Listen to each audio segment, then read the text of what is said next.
4. Why was the word idol so important for Teresa? Raised as we are on the mythology of the Old Testament, we might say that an idol is an image that has remained with us like a memory of paradise. Life in paradise was not like following a straight line to the unknown. It was not an adventure. It moved in a circle among known objects. Its monotony bred happiness, not boredom.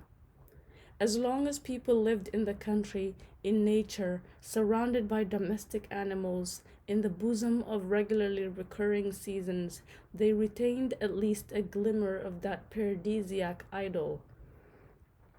That is why Teresa, when she met the chairman of the collective farm at the spa, conjured up an image of the countryside, a countryside she had never lived in or known, that she found enchanting. It was her way of looking back to paradise. Adam, leaning over a well, did not yet realize that what he saw was himself. He would not have understood Teresa when she stood before the mirror as a young girl and tried to see her soul through her body. Adam was like Karenin. Teresa made a game of getting him to look at himself in the mirror, but he never recognized his image, gazed at it vacantly with incredible indifference. Comparing Adam and Karenin leads me to the thought that in paradise man was not yet man. Or to be more precise, man had not yet been cast out on man's path. Now we are long-time outcasts, flying through the emptiness of time in a straight line. Yet somewhere deep down, a thin thread still ties us to that far-off misty paradise where Adam leans over a well and, unlike Narcissus, never even suspects that the pale yellow blotch appearing in it is he himself. The longing for paradise is man's longing not to be man. Whenever, as a child, she came across her mother's sanitary napkins soiled with menstrual blood, she felt disgusted and hated her mother for lacking the shame to hide them. But Karenin, who was after all a female, had his periods too. They came once every 6 months and lasted a fortnight. To keep him from soiling their flat, Teresa would put a wad of absorbent cotton between his legs and pull a pair of old panties over it, skillfully tying them to his body with a long ribbon. She would go on laughing at the outfit for the entire 2 weeks of each period. Why is it that a dog's menstruation made her light-hearted and gay, while her own menstruation made her squeamish? The answer seems simple to me. Dogs were never expelled from paradise. Karenin knew nothing about the duality of body and soul and had no concept of disgust. That is why Teresa felt so free and easy with him, and that is why it is so dangerous to turn an animal into a machina animata, a cow into an automaton for the production of milk. By so doing, man cuts the thread binding him to paradise and has nothing left to hold or comfort him on his flight through the emptiness of time. From this jumble of ideas came a sacrilegious thought that Teresa could not shake off. The love that tied her to Karenin was better than the love between her and Tomasz. Better, not bigger. Teresa did not wish to fault either Tomasz or herself. She did not wish to claim that they could love each other more. Her feeling was rather that, given the nature of the human couple, the love of man and woman is a priori inferior to that which can exist, at least in the best instances, in the love between man and dog, that oddity of human history probably unplanned by the Creator. It is a completely selfless love. Teresa did not want anything of Karenin. She did not ever ask him to love her back, nor had she ever asked herself the questions that plague human couples. Does he love me? Does he love anyone more than me? Does he love me more than I love him? Perhaps all the questions we ask of love to measure, test, probe, and save it have the additional effect of cutting it short. Perhaps the reason we are unable to love is that we yearn to be loved. That is, we demand something, love, from our partner instead of delivering ourselves up to him, demand free and asking for nothing but his company. And something else.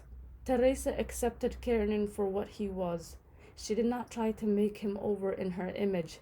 She agreed from the outset with his dog's life and did not wish to deprive him of it, did not envy his secret intrigues. The reason she trained him was not to transform him as a husband tries to reform his wife and a wife her husband, but to provide him with the elementary language that enabled them to communicate and live together. Then, too, no one forced her to love Kiernan. Love for dogs is voluntary. Teresa was again reminded of her mother and regretted everything that had happened between them. If her mother had been one of the anonymous women in the village, she might well have found her easygoing coarseness agreeable. Oh, if only her mother had been a stranger. From childhood on, Teresa had been ashamed of the way her mother occupied the feature of her face and confiscated her eye. What made it even worse was that the age-old imperative, love your father and mother, forced her to agree with that occupation, to call the aggression love. It was not her mother's fault that Teresa broke with her. Teresa broke with her not because she was the mother she was, but because she was a mother. But most of all, no one can give anyone else the gift of the idol. Only an animal can do so, because only animals were not expelled from paradise. The love between dog and man is idyllic.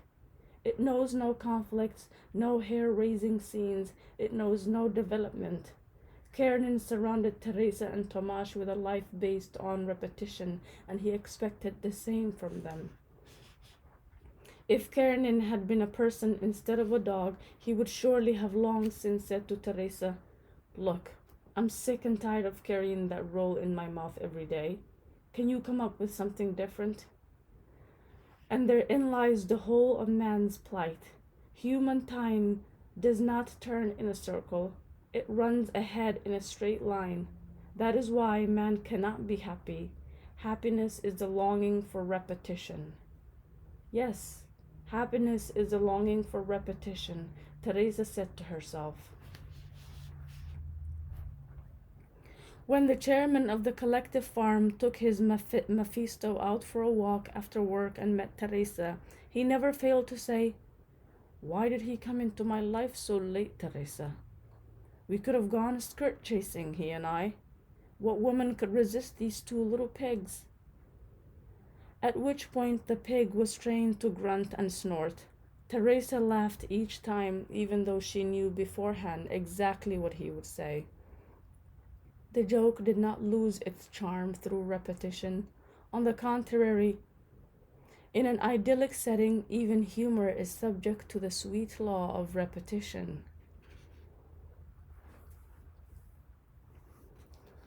5.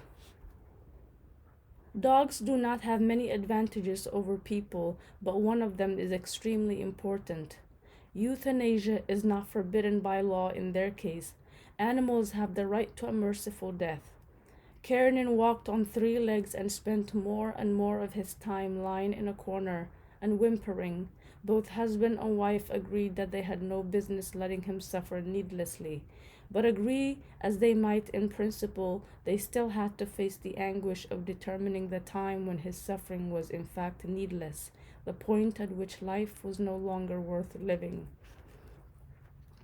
If only Tomasz hadn't been a doctor, then they would have been able to hide behind a third party. They would have been able to go back to the vet and ask him to put the dog to sleep with an injection. Assuming the role of death is a terrifying thing, Tomasz insisted that he would not give the injection himself. He would have the vet come and do it. But then he realized that he could grant Kiernan a privilege forbidden to humans. Death would come for him in the guise of his loved ones. Karenin had whimpered all night. After feeling his leg in the morning, Tomasz said to Teresa, "There's no point in waiting." In a few minutes they would both have to go to work. Teresa went in to see Karenin. Until then he had lain in his corner completely apathetic, not even acknowledging Tomasz when he felt his leg. But when he heard the door open and saw Teresa come in, he raised his head and looked at her.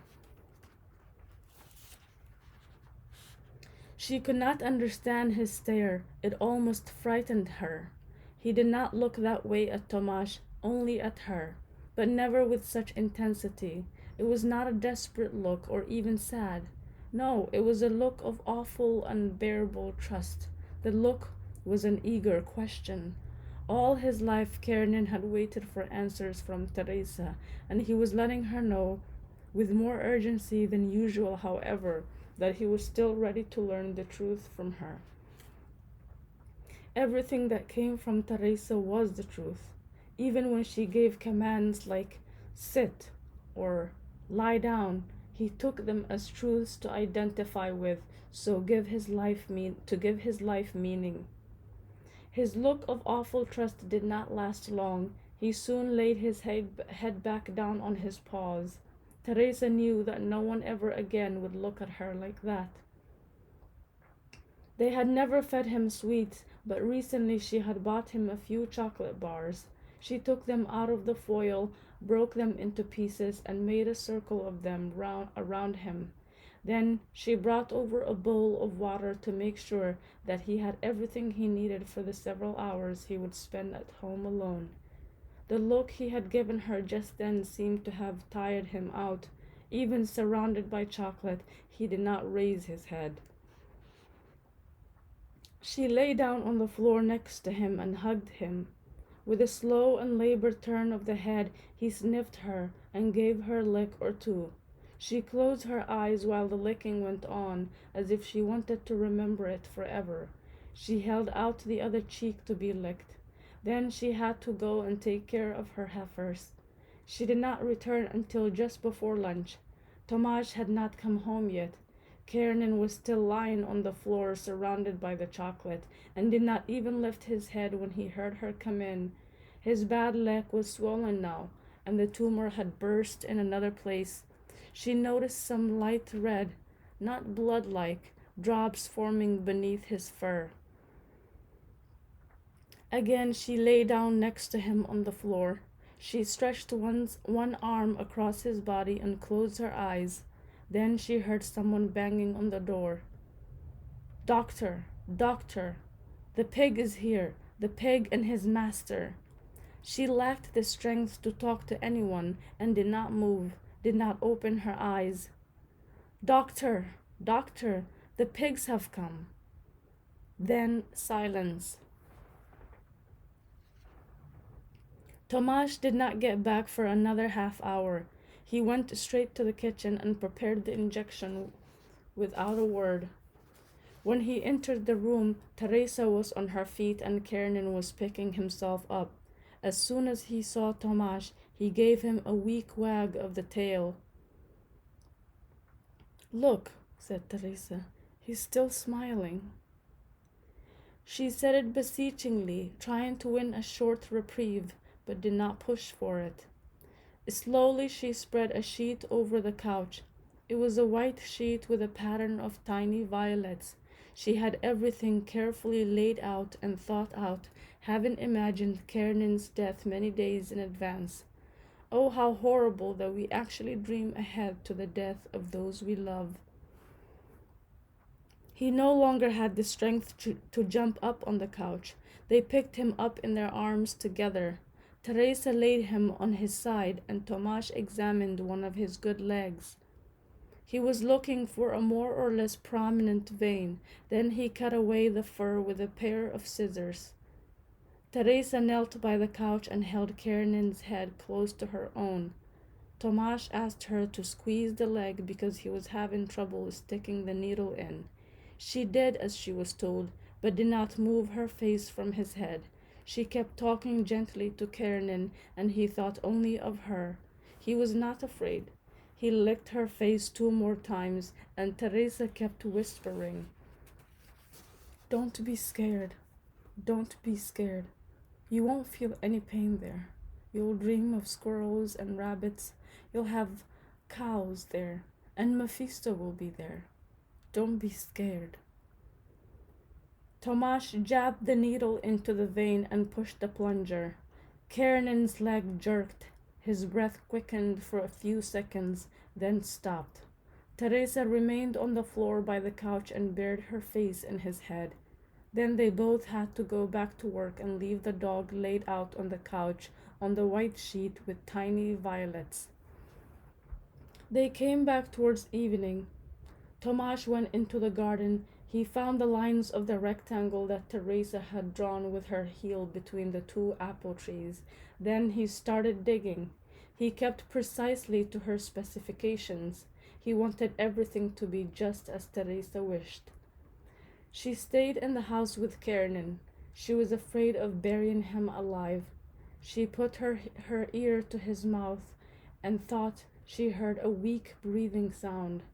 She stepped back and seemed to see his breast moving slightly. No, the breath she heard was her own, and because it set her own body ever so slightly in motion, she had the impression the dog was moving. She found a mirror in her bag and held it to his mouth. The mirror was so smudged she thought she saw drops on it, drops caused by his breath. "Tomasz, he's alive!" she cried, when Tomasz came in from the garden in his muddy boots. Tomasz bent over him and shook his head. They each took an end of the sheet he was lying on, Teresa the lower end, Tomasz the upper. Then they lifted him up and carried him out to the garden. The sheet felt wet to Teresa's hands. He puddled his way into our lives, and now he's puddling his way out, she thought, and she was glad to feel the moisture on her hands, the final greetings. They carried him to the apple trees and set him down. She leaned over the pit and arranged the sheet so that it covered him entirely. It was unbearable to think of the earth they would soon be throwing over him, raining down on his naked body. Then she went into the house and came back with his collar, his leash, and a handful of the chocolate that had lain untouched on the floor since morning. She threw it all in after him. Next to the pit was a pile of freshly dug earth. Tomasz picked up the shovel. Just then, Teresa recalled her dream. Kiernan given birth to 2 roes and a bee. Suddenly the words sounded like an epitaph. She pictured a monument standing there between the apple trees with the inscription, "Here lies Kiernan. He gave birth to 2 roes and a bee." It was twilight in the garden, the time between day and evening. There was a pale moon in the sky, a forgotten lamp in the room of the dead. Their boots were caked with dirt by the time they took the shovel and spade back to the recess where their tools stood all in a row: rakes, watering cans, hoes. 6. He was sitting at the desk where he usually read his books. At times like these, Teresa would come up to him from behind, lean over, and press her cheek to his. On that day, however, she gave a start. Tomasz was not reading a book. He had a letter in front of him, and even though it consisted of no more than 5 typed lines, Tomasz was staring at it long and hard. "What is it?" Teresa asked, full of sudden anguish.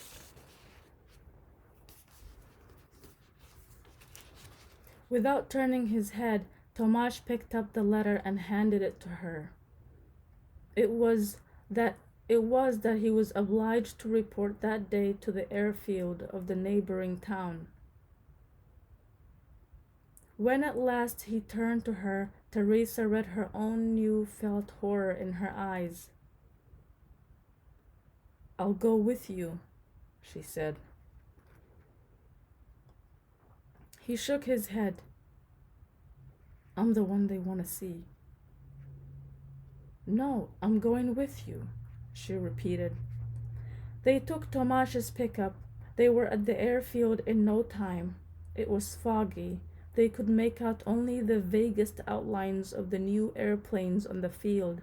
They went from one to the next, but the doors were all closed. No admittance.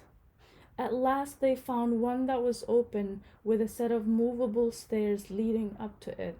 They climbed the stairs and were greeted by a steward at the door. It was a small airplane, one that sat barely 30 passengers and completely empty. They walked down the aisle between the seats, holding on to each other and not paying much attention to their surroundings. They took two adjoining seats, and Teresa laid her head on Tomash's shoulder. The first wave of horror had passed and been replaced by sadness. Horror is a shock at a time of utter blindness. Horror lacks every hint of beauty. All we can see is the piercing light of an unknown event awaiting us. Sadness, on the other hand, assumes we are in the know. Tomasz and Teresa knew what was awaiting them. The light of horror thus lost its harshness, and the world was bathed in a gentle bluish light that actually beautified it. While reading the letter, Teresa did not feel any love for Tomasz. She simply realized that she could not now leave him for an instant. The feeling of horror overwhelmed all other emotions and instincts. Now that she was leaning against him as the plane sailed through the storm clouds, her fear subsided and she became aware of her love, a love that she knew had no limit or bounds.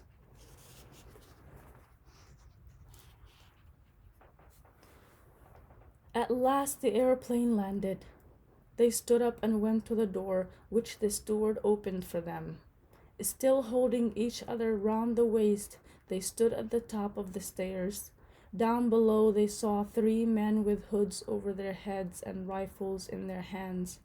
There was no point in stalling, because there was no escape. They descended slowly, and when their feet reached the ground of the airfield, one of the men raised his rifle and aimed it at them. Although no shot rang out, Teresa felt Tomasz, who a second before had been leaning against her, his arm around her waist, crumple to the ground. She tried pressing him to her, but could not hold him up, and he fell against the cement runway. She leaned over him, about to fling herself on him, cover him with her body, when suddenly she noticed something strange. His body was quickly shrinking before her eyes. She was so shocked that she froze and stood still. The more Tomasz's body shrank, the less it resembled him, until it turned into a tiny little object that started moving, running, dashing across the airfield. The man who shot him took off his mask and gave Teresa a pleasant smile. Then he turned and set off after the little object, which was darting here and there as if trying desperately to dodge someone and find shelter. The chase went on for a while, until suddenly the man hurled himself to the ground. The chase was over.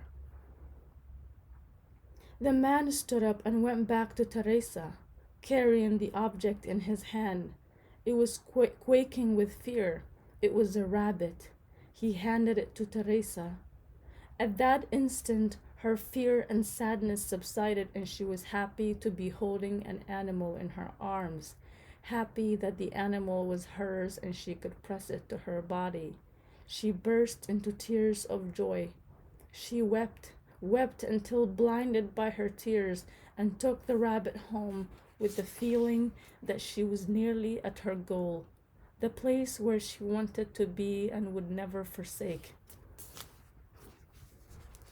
Wandering the streets of Prague, she had no trouble finding her house, the house where she had lived with Mama and Papa as a small girl. But Mama and Papa were gone. She was greeted by two old people she had never seen before, but whom she knew to be her great grandfather and great grandmother. They both had faces as wrinkled as the bark of a tree, and Teresa was happy she would be living with them. But for now, she wanted to be alone with her animal. She immediately found the room she had been given at the age of 5 when her parents decided she deserved her own living space. It had a bed, a table, and a chair. The table had a lamp on it, a lamp that had never stopped burning in anticipation of her return, and on the lamp perched a butterfly with two large eyes painted on its widespread wings. Teresa knew she was at her goal. She lay down on the bed and pressed the rabbit to her face.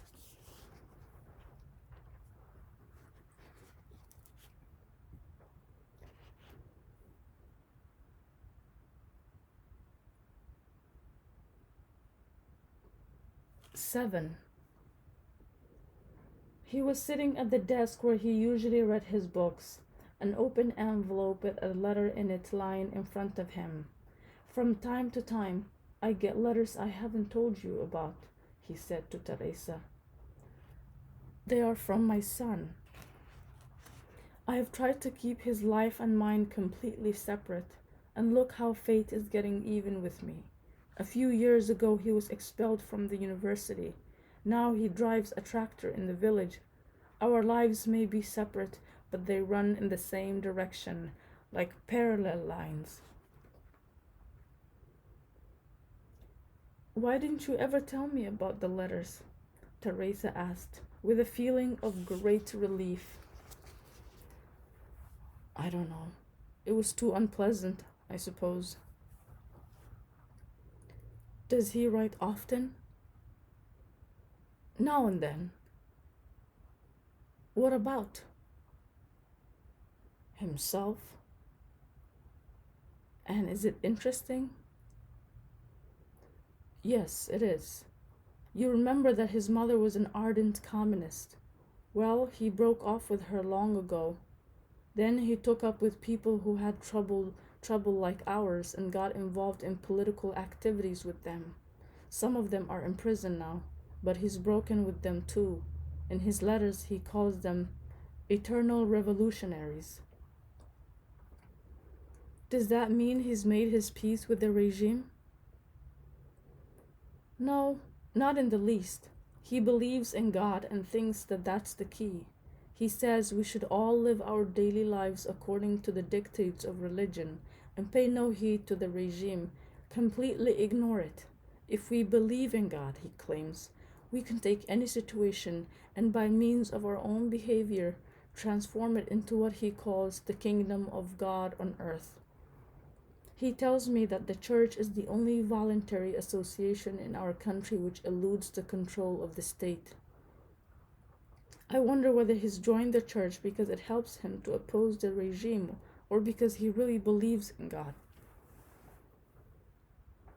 Why don't you ask him? I used to admire the believers, Tomasz continued. I thought they had an odd transcendental way of perceiving things which was closed to me, like clairvoyance, you might say. But my son's experience proves that faith is actually quite a simple matter. He was down and out. The Catholics took him in, and before he knew it, he had faith. So it was gratitude that decided the issue, most likely. Human decisions are terribly simple. Haven't you answered his letters? He never gives a return address, he said. Though the postmark indicates the name of the district. I could just send a letter to the local collective farm. Teresa was ashamed of having been suspicious of Tomasz and hoped to expiate her guilt with a rush of benevolence towards his son. Then why not drop him a line? Invite him to come and see us. He looks like me, said Tomasz. When he talks, his upper lip curls just like mine. The thought of watching my own lips go on about the kingdom of God, it comes too strange. Teresa burst out laughing. Tomasz laughed with her.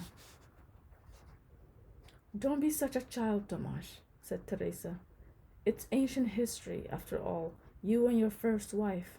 What's it to him? What's he got to do with it? Why hurt the boy just because you had bad taste when you were young? Frankly, I have this stage fright at the thought of meeting him. That's the main reason I haven't done anything about it. I don't know what's made me so headstrong and kept me from seeing him. Sometimes you make up your mind about something without knowing why, and your decision persists by the power of inertia. Every year it gets harder to change. Invite him, she said. That afternoon she was on her way back from the cowsheds when she heard voices from the road. Coming closer, she saw Tomasz's pickup. Tomasz was bent over changing a tire while some of the men stood about looking on and waiting for him to finish. She could not tear her eyes away from him. He looked like an old man. His hair had gone gray, and his lack of coordination was not that of a surgeon turned driver, but of a man no longer young. She recalled a recent talk with the chairman of the collective farm. He had told her that Tomasz's pickup was in miserable condition. He said it as a joke, not a complaint, but she could tell he was concerned. Tomasz knows the insides of the body better than the insides of an engine, he said with a laugh. He then confessed that he had made several visits to the authorities to request permission for Tomasz to resume his medical practice, if only locally. He had learned that the police would never grant it.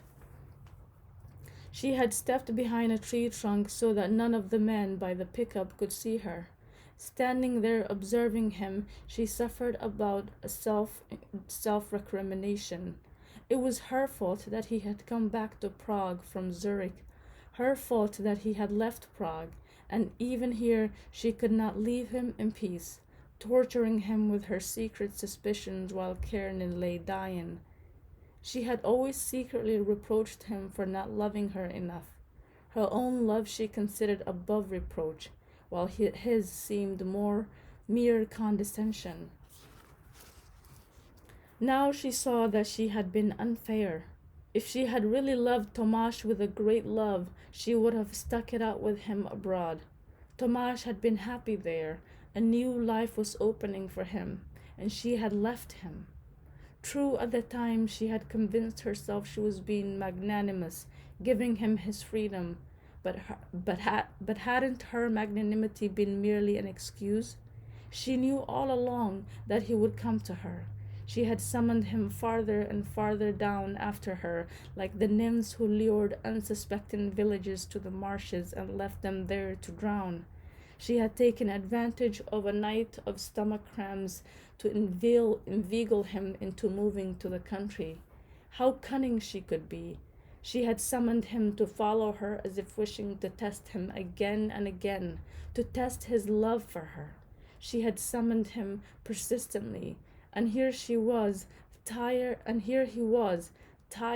gray with stiffened fingers that could never again be capable of holding a scalpel.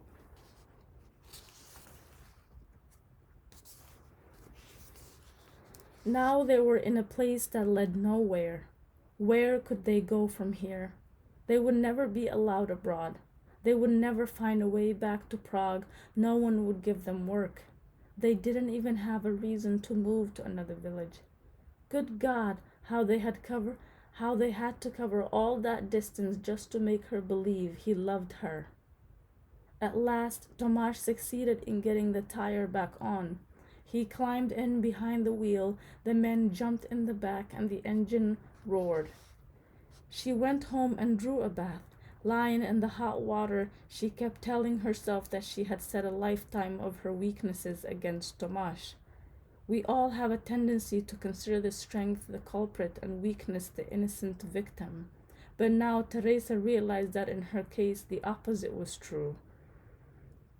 Even her dreams, as if aware of the single weakness in a man otherwise strong, made a display of her suffering to him, thereby forcing him to retreat.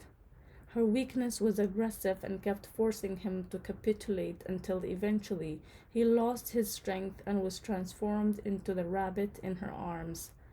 She could not get that dream out of her mind. She stood up from her bath and went to put on some nice clothes. She wanted to look her best to please him, make him happy. Just as she buttoned the last button, in burst Tomasz with the chairman of the collective farm and an unusually pale young farm worker. "Quick!" shouted Tomasz. "Something strong to drink." Teresa ran out and came back with a bottle of Slolovitz. She poured some into a liquor glass, and the young man downed it in one gulp. Then they told her what happened. The man had dislocated his shoulder and started bellowing with pain. No one knew what to do, so they called Tomasz. With one jerk, set it back in its socket.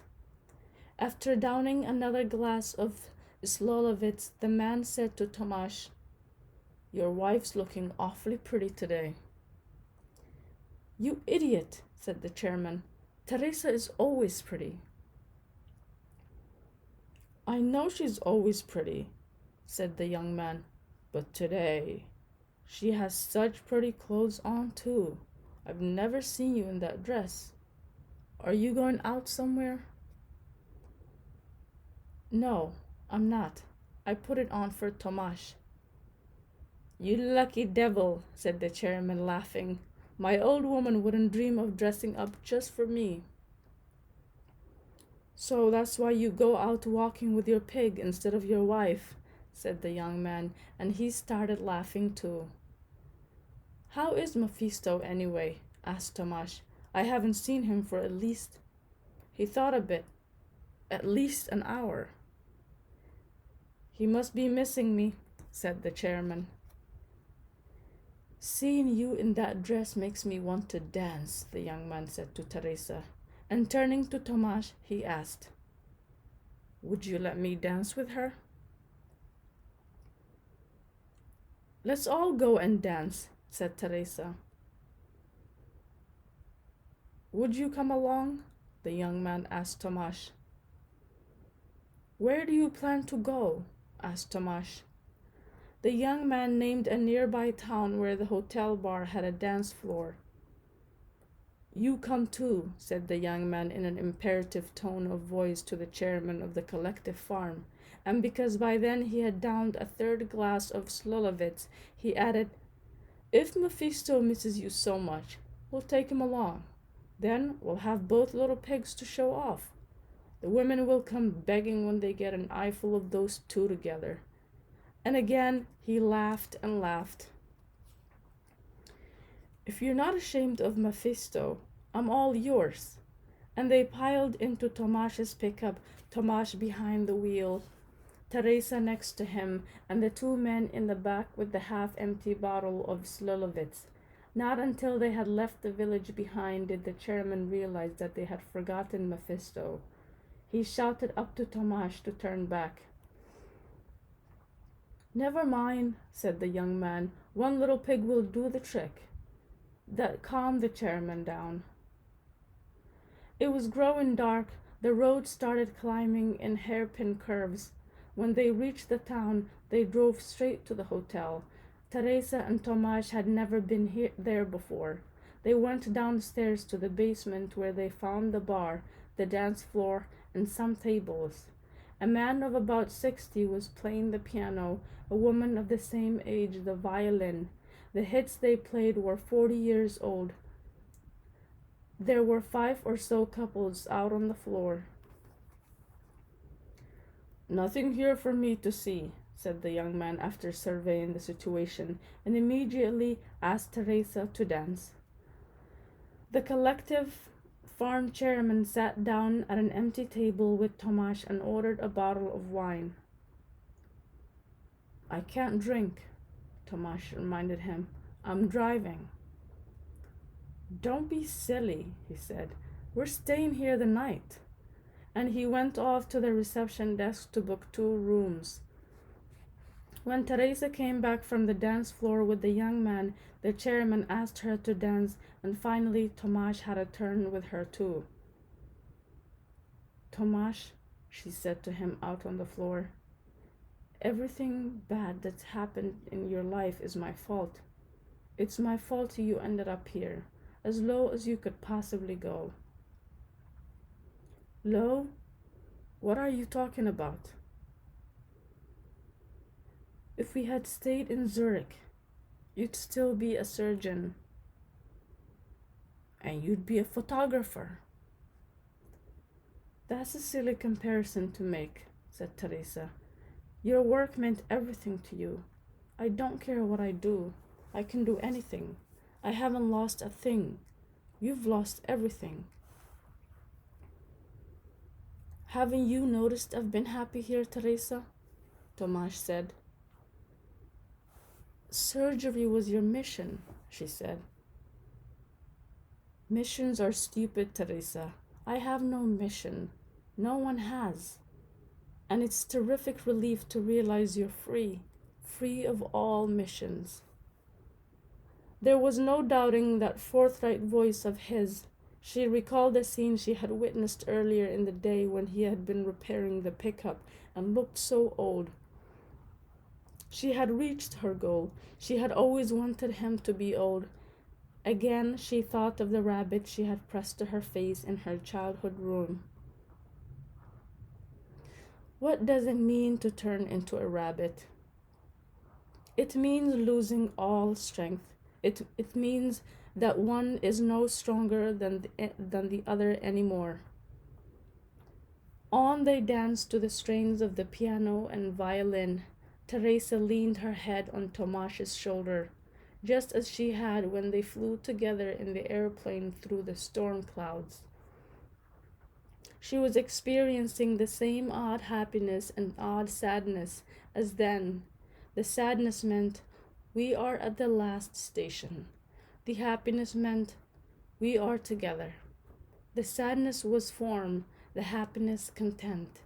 Happiness filled the space of sadness. They went back to their table. She danced twice more with the collective farm chairman and once with a young man who was so drunk he fell with her on the dance floor. Then they all went upstairs and to their separate rooms. Tomasz turned the key and switched on the ceiling light. Teresa saw 2 beds pushed together, one of them flanked by a bedside table and lamp. Up out of the lampshade, startled by the overhead light, flew a large nocturnal butterfly that had begun circling the room. The strains of the piano and violin rose up weakly from below.